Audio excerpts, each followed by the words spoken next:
Madam Mayor, you feel comfortable with this piggybacking of contract?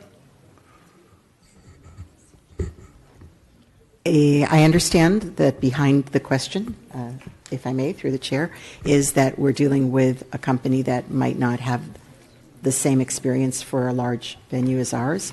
I think the question really is the technology, and if maybe we could hear from procurement director about that.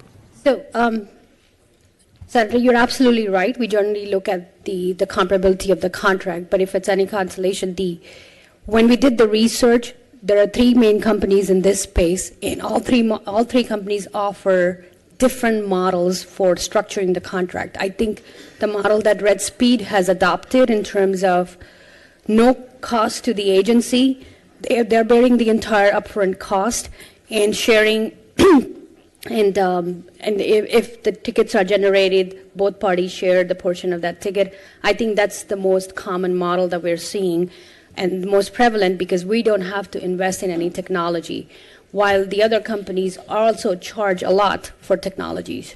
So I think from that point of view, we do feel comfortable. Okay. Again, I'll leave it up to, I'll pass it on to Commissioner Regalado. I mean, if it's up to the chair or whatever, the chair decides. Commissioner Regalado, you're recognized. Thank you. Thank you so much. I voted against this in committee and also in first reading. There's a lot of reasons that I think we should hit the pause on this. I think Commissioner Garcia has brought up some good points. I also, caution you all. I also dealt with red light cameras at the City of Miami for a very, very, very long time. And once you go down this road, it's very, very hard to undo it. That being said, this impacts the school district.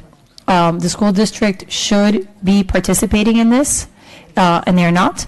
The funds should go to the school district at some point, whether it's in the form of adding more personnel around the schools. There are many schools in Miami-Dade County that do not have crossing guards because they do not have funding. That funding is done by the county if it's unincorporated, or if it's done by the city. There are also a lot of schools that do not have the funding to fix their queue, which is the traffic at the drop-off and pickup site. And finally, after Parkland, we needed at the school district side to change school zones, because after Parkland, for those of you who were in Tallahassee, you remember, we had a dramatic change that you can only go in and out of a school through one entrance, but the school zones stayed the same. So I think there needs to be a broader conversation about how school zones work, how these tickets are going to work, where kids are coming in and out, what's the difference between a high school and a middle school and an elementary school.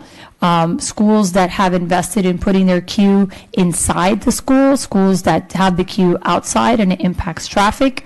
So it's a very complex situation, and what I will warn you about this is that you're going to have a lot of angry people, and we still have not seen the evidence that this is really necessary. I think this is more a solution looking for a problem. If you want to have this conversation, bring in the school district, bring in Safe Streets, bring in the University of Miami. They do this work. They do Bike Safe. They do Walk Safe. There's a lot of people that are doing this work. The TPO does this work under a committee where we talk about pedestrian and cyclist safety, and we focus on schools. I've been doing this work as a school board member, and then also as a county commissioner. We're working on bike lanes around certain schools. So I'm not saying that absolutely it would not be needed in some places, but I think this blanket decision to do it in this manner is going to be challenging for everyone involved, and it's going to be very difficult for us to roll back.